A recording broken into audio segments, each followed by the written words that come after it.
AC, we're coming up on the end of an era. Not quite yet, but we're rounding the corner. We have talked about Hammer films in Hammerland, Son of Hammerland, Beyond Hammerland. We are in the middle, approaching the end of our return to Hammerland, and next year will be the end of our 5-year mission, Yes. Oh, wow. Escape from Hammerland. Escape from Hammerland. I love it. In which we started off talking about the Hammer classics, the Frankensteins, the Draculas, the other kind of monsters they had running around. We've tiptoed into other genres, but next year we're going all out. We're going to be going into the wild and wacky, far-reaching. Like, is this really Hammer? And I feel like today, our last episode of the year, we are getting into what I'm calling Disney Hammer with 1963. And 1932, although the 32 version isn't Hammer, it was Universal. The Old Dark House.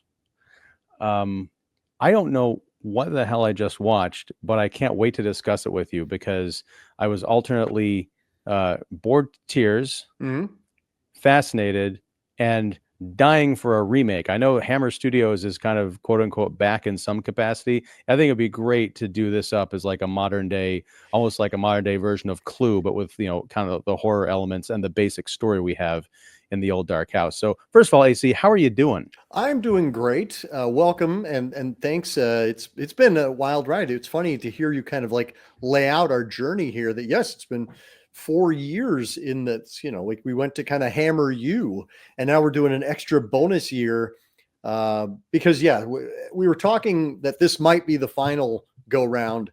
And I said, well, there's just a couple more of these that I feel like we should tag. And this was one I actually hadn't seen in a while. And I was grateful for the opportunity to revisit it because I'm a Hammer fan. I'm a William Castle fan. And I think that's what everybody else was thinking was, how can you miss combining Hammer thrills with, Castle's ballyhoo? And it sounds like, you're landing on the side of where most people landed, which was, it's fine, I guess. It's a very unusual effort because it is very much a comedy. And while Hammer did plenty of comedies, I'm not very familiar with them. I think On the Buses was a long-running comedy franchise that they had, but I've not seen any of them. But yes, they were known for their horror, as was William Castle. And William Castle had preceded this in 1962 with a film called Zotz, Zotz, exclamation point. And it also starred Tom Poston, who's the star of Old Dark House, who's a lovely light comedian, and American viewers might know him from Newhart, Bob Newhart's second long-running sitcom. But yes, it seemed like it was a done deal. It seemed like, this was a slam dunk, and it turned out not to be the case. Yeah, and it's weird, and I'm glad that you recommended that we watch and kind of talk about both versions. Yes. This is a remake of the 32 film. But on the other hand, I wonder how I would have experienced the the Castle version if I hadn't had any knowledge of that original, because there are parts of both that work really well and parts of both that are just, dry as dirt. But before we get into all that, AC, would you mind summarizing the 63 version of the Old Dark House? Tom Penderell is an American who has, he rents an apartment. He shares an apartment with, I forget Jasper and Casper. I forget which one Casper. Casper was his roommate, sort of. And they are the Femmes. Is that right?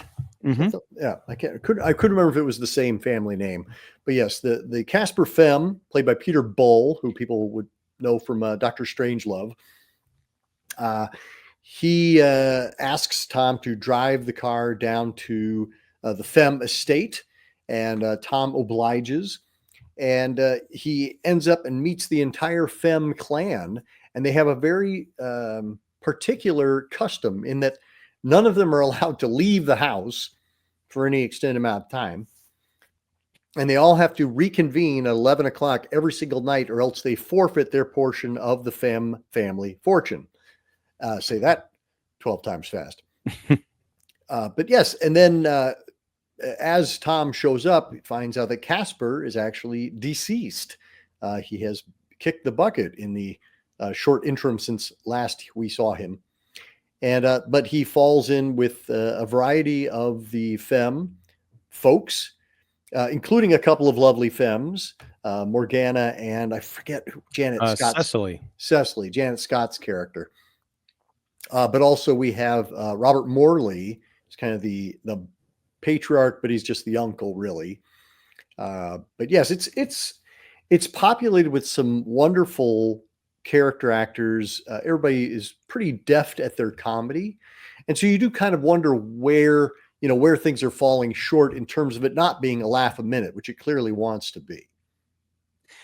Yeah, and let's backtrack to the original, because that premise is kind of the same, but it's also different in some fundamental ways. It's pretty different. I think it's closer to J.B. Priestley's novel Benighted, which is what it is originally based on. Okay. Well, in that you've got a couple and a third person who are traveling, in the, I guess, the English countryside. They get trapped in a horrible torrential downpour. There's a mudslide that closes the road, and so an amazing mudslide, by the way. Yes. I mean, it truly impressive. I felt wet by the time they actually got to that door. Yeah, not in the other way, but no. So they have no choice but to take refuge in the old dark house, and there's a brother and sister pairing there, who are very kind of suspicious and guarded, and they have a brutish, scarred manservant named Morgan, he's a mute. He's got a bit of a temper. People think he's a monster because of the way that he looks. And it turns out there's other people who stop in to get out of the rain, and so it's not so much about the family as it is in the '63 version, as just a confluence of characters with a much smaller family unit and a house full of secrets. And in that, it's more of a character dynamic relationship kind of movie that descends into absolute chaos in the last 20 minutes, where is Uncle Saul, one of the people, he's the person who's up in the attic, and he's boarded in. They lock him in, and they won't let him out because of he's a terrible monster. And I feel like there's a little bit of the Alan Rickman and Die Hard thing, where he finally does get out, and he's pretending to be like, oh, there's these crazy people and they've locked me up there for no reason, but it's just so he can run around and start setting the place on fire. Yeah, it's quite amazing. And we have Mr. Tom Pendrell also as a main character in that. He ends up fighting Saul. Pretty spectacular. I watched as my jaw dropped, the climactic scene where they're up on the kind of the balcony and the railing breaks, and these actors, we watch them, or the stunt people at least, but they fall several feet and crash into each other, and what happens. But it's not quite screwball, it's not quite horror, it's a lot of talking, and it's the least spooky house movie I think I've ever seen. I was very confused by this. Yeah, what's your take on it? I don't think it has a lot of now, I don't find it boring ever. I find it I find all the characters really kind of charming and intriguing. And so, since you said it is very much about the character interaction, I never find myself bored, and oftentimes I found myself delighted. Once again, I really do love the 1932 film, and there's a long history that we'll get into after we talk about the basic plot. But 1932 film was almost lost forever. Like, we almost don't have it for a couple of reasons. Well, it's also, I should mention that it is James Whale who gave us, Frankenstein, Bride of Frankenstein, Invisible Man, classic Universal director. Yeah. I want to clarify something, because yes, I was bored, but I think I will watch this movie again at some point. But it really is a matter of knowing what I'm in for, because we've seen a million haunted house movies, a bunch of that have the same kind of premise.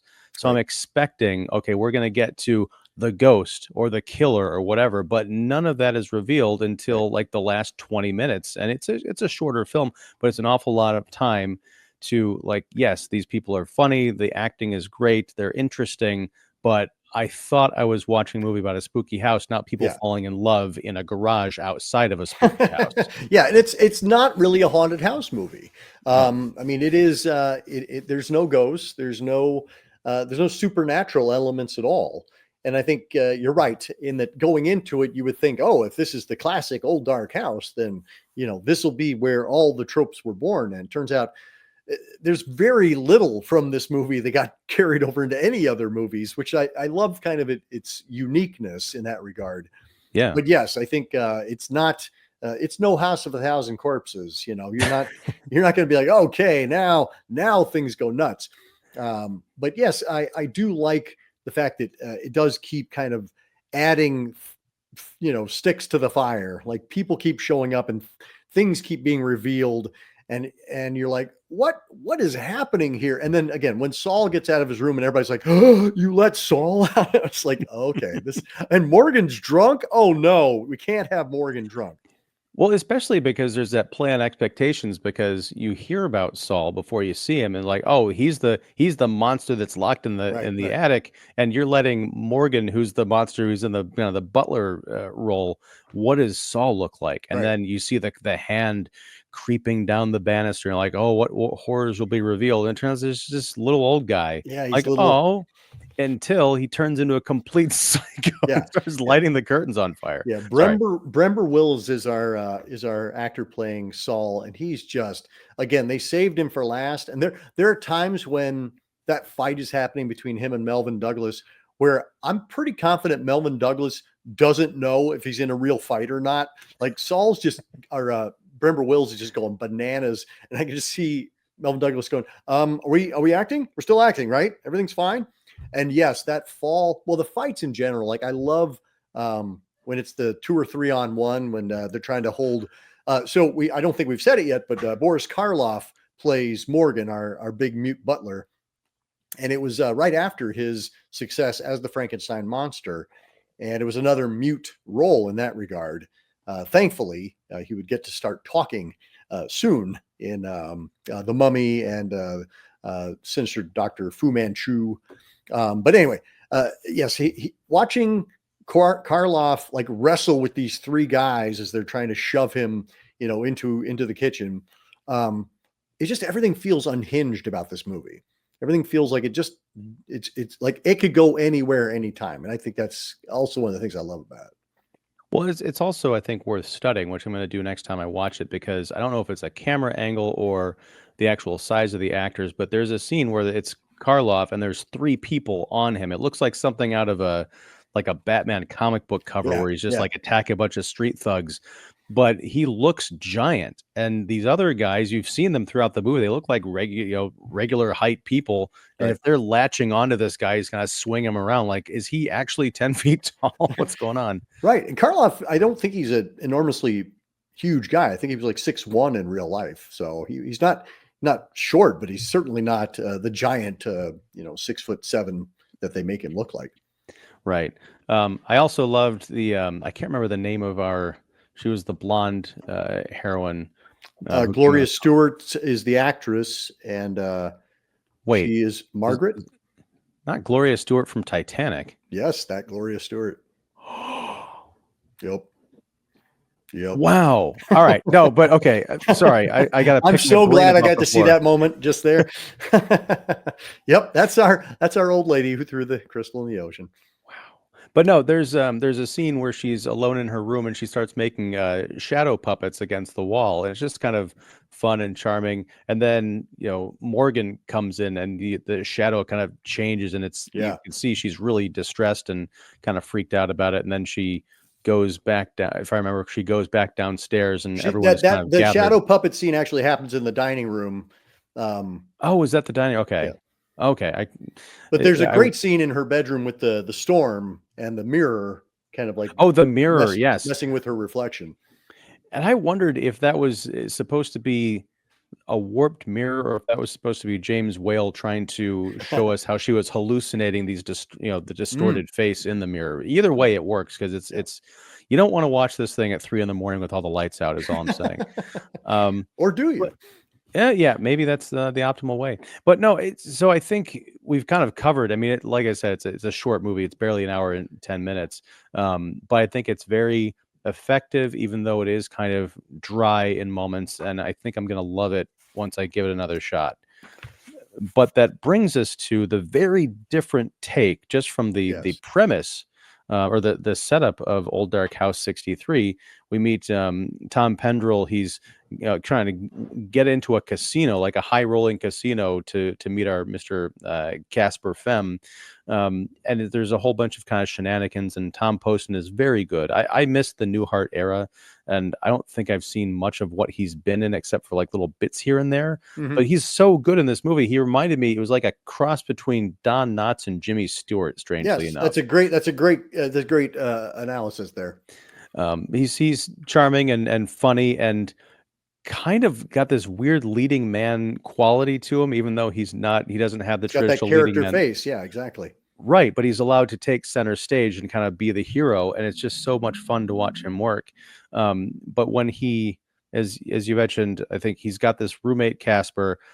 Casper kind of disappears during the night, and Tom, has the apartment during the night, and Casper has it during the day. So it's like, where does Casper go?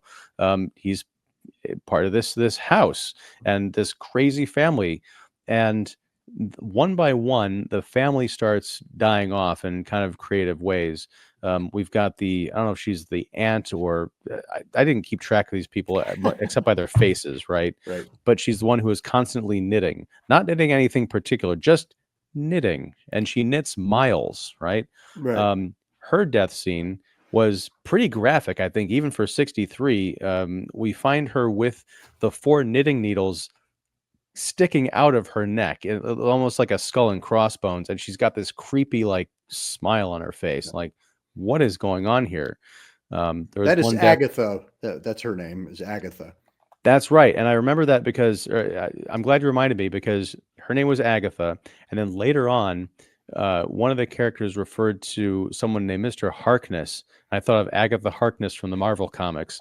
Don't know if that's where it came from, but it was a happy coincidence. I'm Um, referring to the Hammer story, which is Marcus Hearn and Alice Barnes.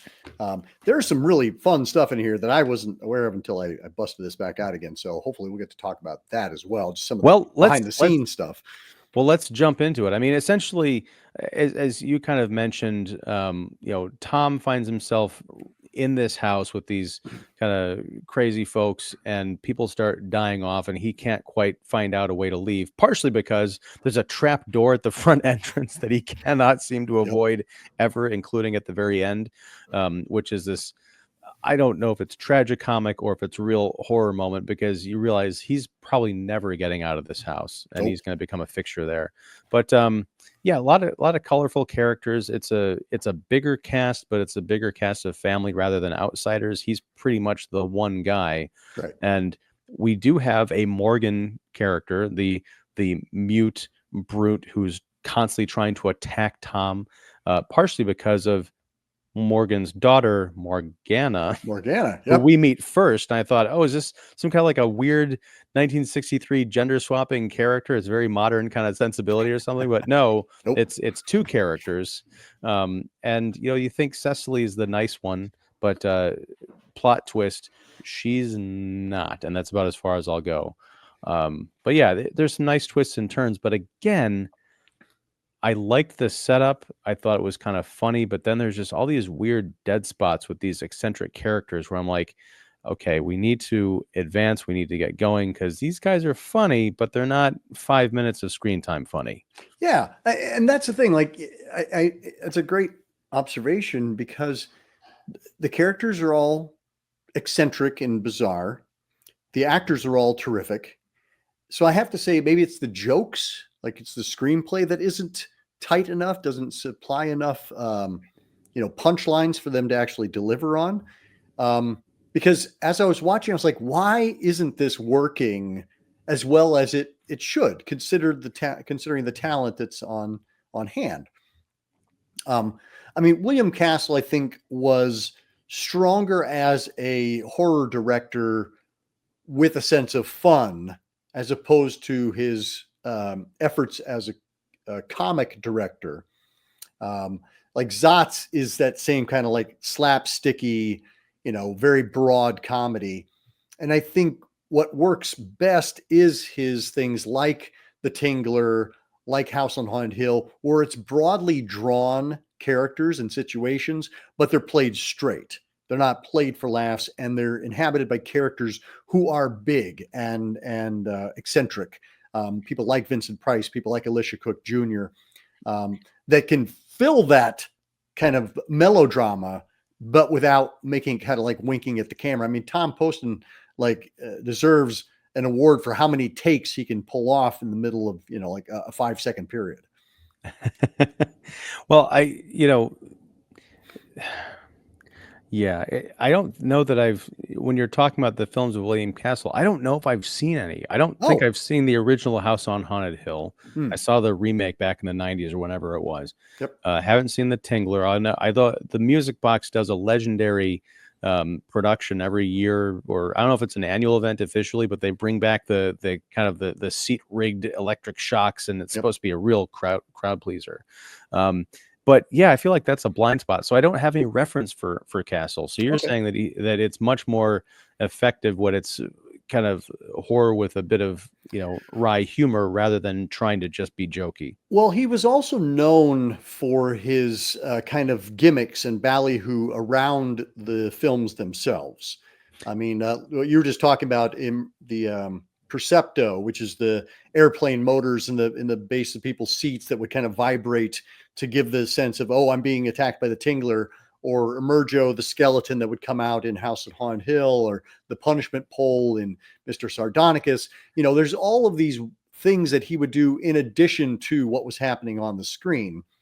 But Castle was very much inspired by Alfred Hitchcock, specifically Hitchcock as host of the TV show Alfred Hitchcock Presents, where very much put Alfred Hitchcock front and center as a personality. He wasn't just the man behind the camera. You got to know Alfred Hitchcock, the way he looked, the way he sounded. And Castle was very much the same way. He took that cue and he would appear on screen in introductions to his films and kind of let people know that, hey, I'm William Castle and I stand behind this. He would do for his trailers and little mini trailers, or kind of like he would walk you through the sets of his films, kind of like Hitchcock would do. So Castle was very much, a big, broad character unto himself. And his whole goal was, we're going to get scared together and we're going to have a really good time doing it. Well, it sounds, like Joe Dante's Matinee. Sure. The John Goodman character, Lawrence Woolsey, was inspired by William Castle. So even though I haven't seen or experienced that, I have sort of vicariously by that wonderful film. Yeah. So the idea that Hammer would recruit William Castle to come over and direct a film for them, it makes sense. Both of them were under contract to Columbia at that time. And so it made total sense.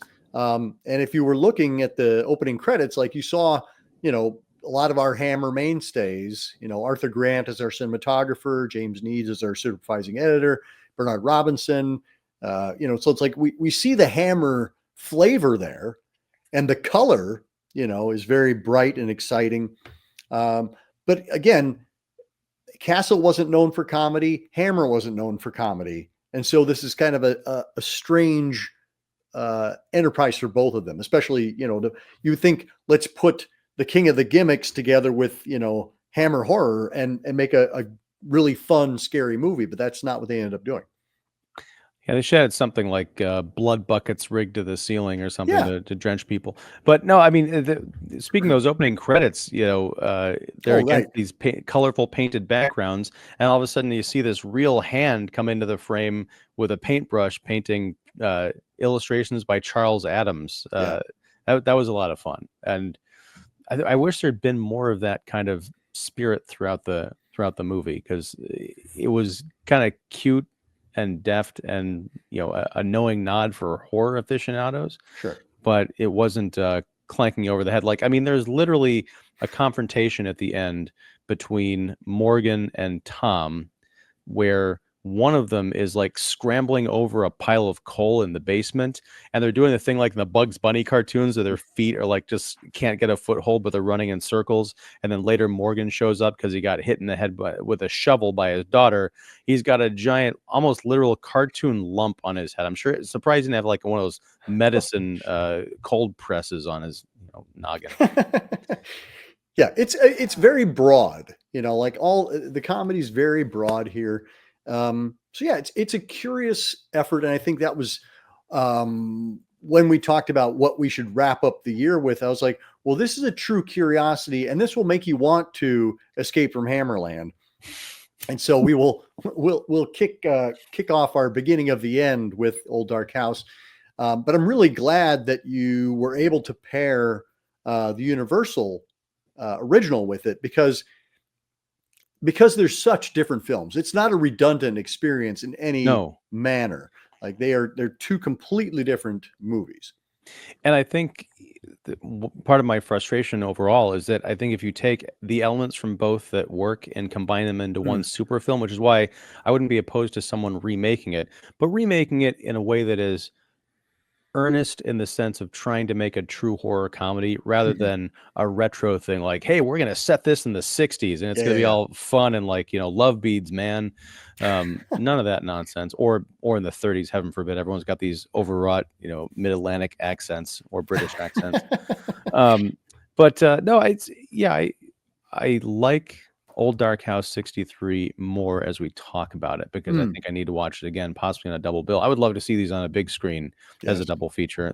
Old Dark House followed by Old Dark House. I've never seen the original Universal on the big screen, or I've never seen either of them on the big screen, but I'd really like to see Old Dark House on the big screen. Yeah, with a crowd.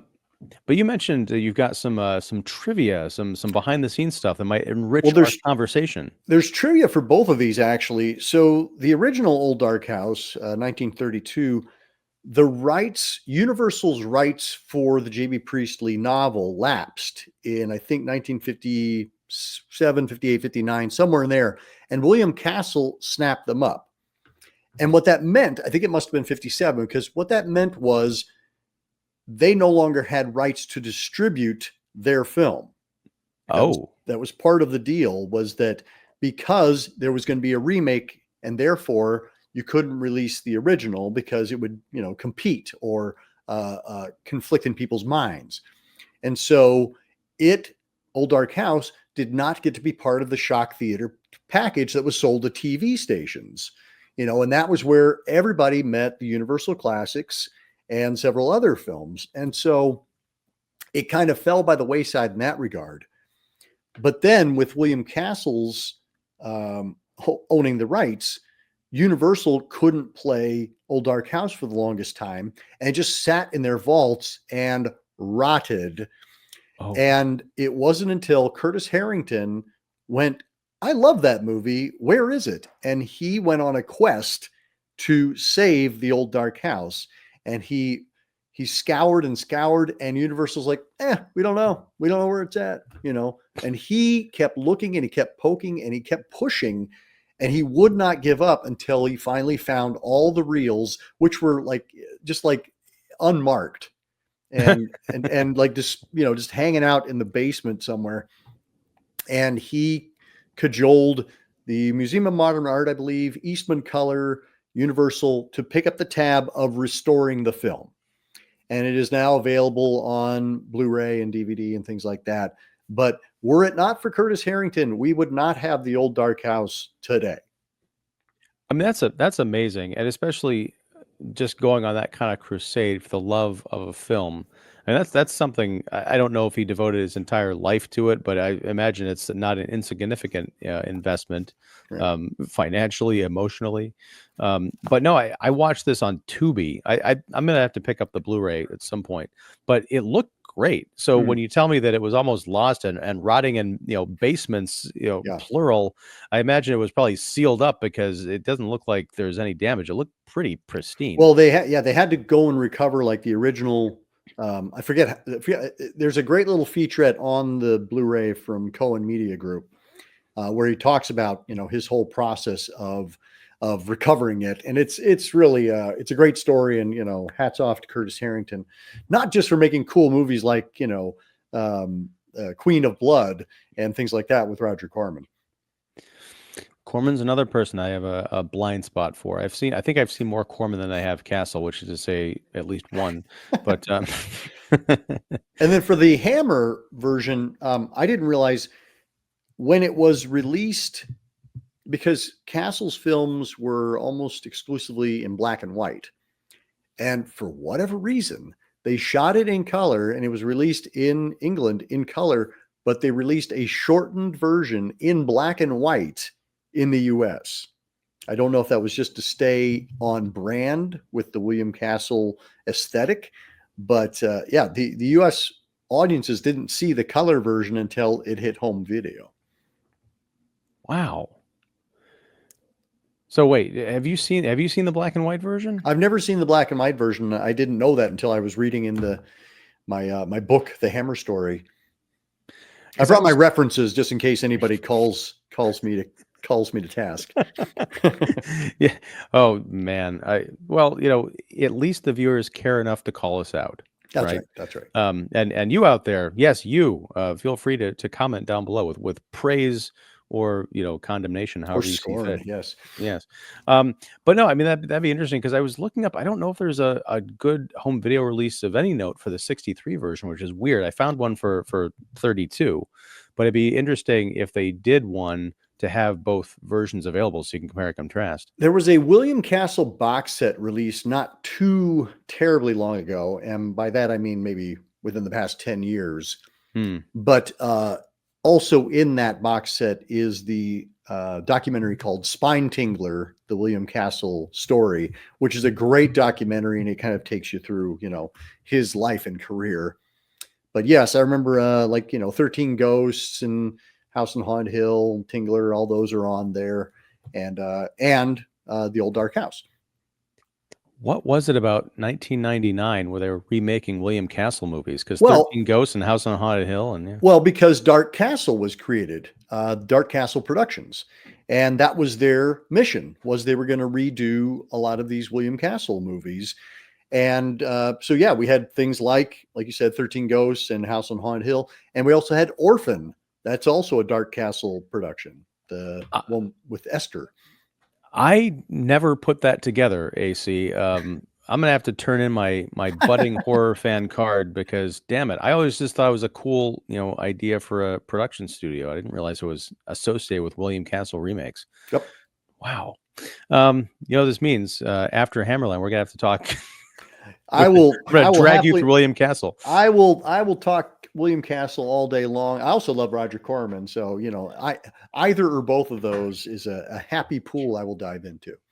Well, we're going to be talking movies until we're both I'm already old and gray, so there you go. But you're not in spirit, sir. You're running laps around me. I'm trying to get older, not old. I will say the one great I really woke up watching this film, the 63 version, when we find out what's going on with Potiphar. He's like the really eccentric guy who's talking about he's got this special project where he's building an ark, because with the rain, it's been raining for 40 days and 40 nights, and we all know what that means. The end is nigh. Yep. So Tom is like, what are you talking about? You're built a what? And then you look outside, and in the backyard, there's a giant ark that he's built, and it's populated with animals, 2 of every kind. Well, Yep. As much as we could see. And Tom follows him in there, and there's a little chamber with a bed in it for a man and a woman. And that's supposed to be Tom and Morgana, which at this point, Tom is kind of like, because Morgana is sort of the knockout, the bombshell. He's like, well, I don't know. This is kind of weird, but if I have to be stuck on a boat with someone, but he also kind of has a thing for Cecily. But yeah, it was that moment where we get out of the house and we see this eccentricity of what they've spent their time doing. If they can't really leave the property, one guy's going to build an ark. Right. And that was really interesting and unexpected. But then unfortunately, we go back into the house. I'm like, okay, it's not about the ark anymore. Not as exciting. Yeah, it's not about the ark anymore. I do want to throw out a quick name check because Jeanette Scott, who plays Cecily, she's in one of my favorite British sci-fi flicks, Day of the Triffids. And Hmm. that came out, I think, either the year before or the same year as this one. I think it was either 1962 or 1963. So if you like Jeanette Scott in this one, and I do love her at the very end, like when she goes off her rocker, I was like, what? Okay, cool. Yeah, it's, spoiler alert for this very old film. But when Tom is talking to Morgana and we see the hand with the cleaver coming out from behind the door before he does, and it's coming up to her neck, I'm like, who is that? Oh my Yeah. God, Who it's could it her. be? Yeah. It's our Right. good girl. Yes. And she completely goes around the bend. And there's this brilliant bit where there's these recordings that play throughout the house with these mysterious kind of sayings Yeah. on it, and Yeah. they're clues at the end to where she has planted all of these bombs because she's determined to destroy the house thoroughly. And so I didn't check to see if it was actually 5 minutes, but it was the whole thing like, we've got 5 minutes to find all the clocks, and there are 7 clocks in the house. So Tom's running everywhere. Morgana is locked in like a cell of some kind, but they can't Yeah. find the key. And so he's got to run and find all these clocks. The seventh one is in the ark. And so he retrieves it and he throws it out of the boat, and it lands right next to Cecily, who's standing out in the woods with an umbrella, I guess, like waiting to watch the Waiting to house watch the house explode. blow up. Yeah. And what I love is that the bomb clock lands, it rolls to her feet, and it pans up, and you're just waiting for that moment where she looks down and says, "Oh shit." But no, she's just standing there with that smile on her face and the umbrella just the entire time. How did she not see that? Was she Yep. completely mad, or did she not care? And then of course you see the reaction of, Tom and Potiphar as the light from off screen, illuminate, the explosion illuminates their faces. It's the perfect ending. Yeah. No, I loved, I had a good time with this one. It is just, it's one of those things when a comedy doesn't make you laugh and you're like, I'm sorry. I wish I want to laugh, but you're not making me laugh. And, and again, I'm not sure if it's the script. I can only think that it must be, but also I don't know how great William Castle is as a comic director. Yeah, and that's the frustrating thing. You hit the nail on the head. It's not laugh out loud funny. It's charming. It's intellectually, engaging and humorous. You're like, that was clever, but you're thinking it and not feeling like, oh my Right. God, that was great. Not By necessarily anymore. contrast, the Universal one, I was literally, yelling at the TV because there's so many moments of just bananas, like that fight scene when Saul starts setting things on fire. I love Thesiger. I can't even say his name. But he's from Bride of Frankenstein, Ernest Thesiger, playing Dr. Pretorius there. Here he's playing Horace Fem, and his sister Rebecca, Eva Moore. Both are wonderful. I love Charles Lawton in the 32 version. I just think all the performances are just great. How about, we didn't even talk about the old woman upstairs, or is she a man? I thought, here's the thing. I thought she was a man, but to me it very clearly felt like it was a woman in Yeah. old man makeup, which I Yes, thought was a which really it is. interesting choice. I'm like, Yeah. why? Is there a story behind that, or they just think it'd be weird? I think James Whale he thought it'd be weird and fun. Elspeth Dudgeon plays that character, and it's billed as John Dudgeon, so he doesn't even play fair in the credits. Oh, the weird thing is, it's meant to be kind of an uncomfortable looking character. This person who's probably like 200 years old, bedridden. What got me was the actress had all of this hair, like a wispy beard, Mm-hmm. very apparently glued all over her face, but it was hanging down in long strands of her mouth, and she kept having to like clear it out of her mouth. And I found myself going, yeah, like, ugh, get that, ugh.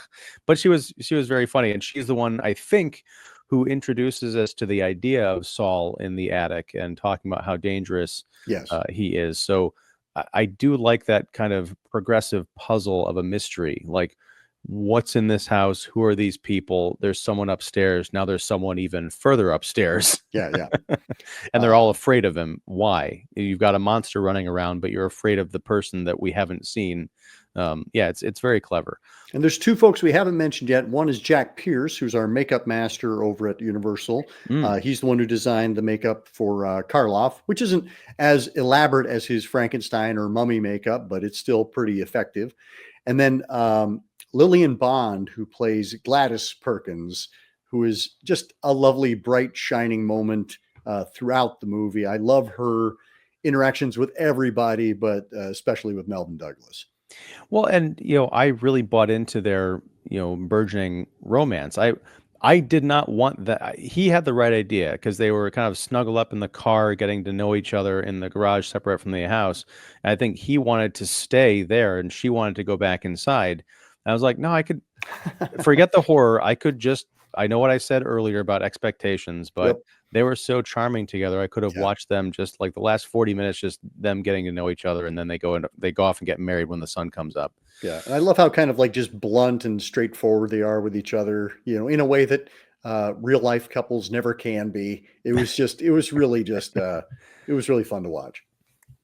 Well, this was a fun conversation, and I'm glad you kind of turned me around on some things, which is more than I can say for another conversation that we had on your show, which by the time this goes up, will probably have already come out or is very close to coming out, where we talked about a double feature on a very large panel, many of whom I'm convinced will never talk to me again. We talked about Black Christmas and Silent Night, Deadly Night, so that's all very exciting. Well, thank you for the plug for a couple of films you weren't as enthusiastic about. One of them I love Silent Night, Deadly Night. Yeah, don't get me wrong. And I loved Black Christmas until I found out that I've been wrong about it for like 2 decades. I'm like, I think you're still wrong about it, but that's okay. That's what I'm saying. I was wrong, and I have a bad take. I'll admit that. But no, so yeah, if depending on when this goes up or whenever it goes up, I'll put a link to that down in the description. So if you're watching this 5 years from now, or even a month from now, you'll be able to see it.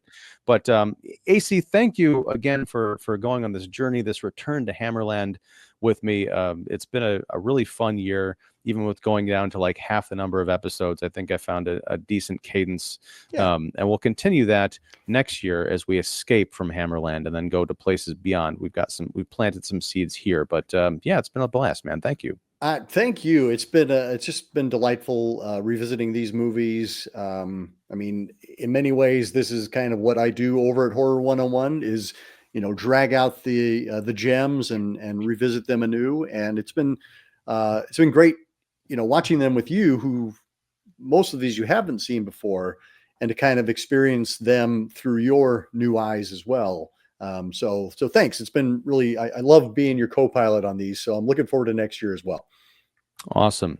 All right. Well, everybody out there, if you like this episode, please like and subscribe and do all the things. And, definitely support AC. All of his information will be down below, including links to the books that he's edited, down to, his podcast, his YouTube channel, which is great.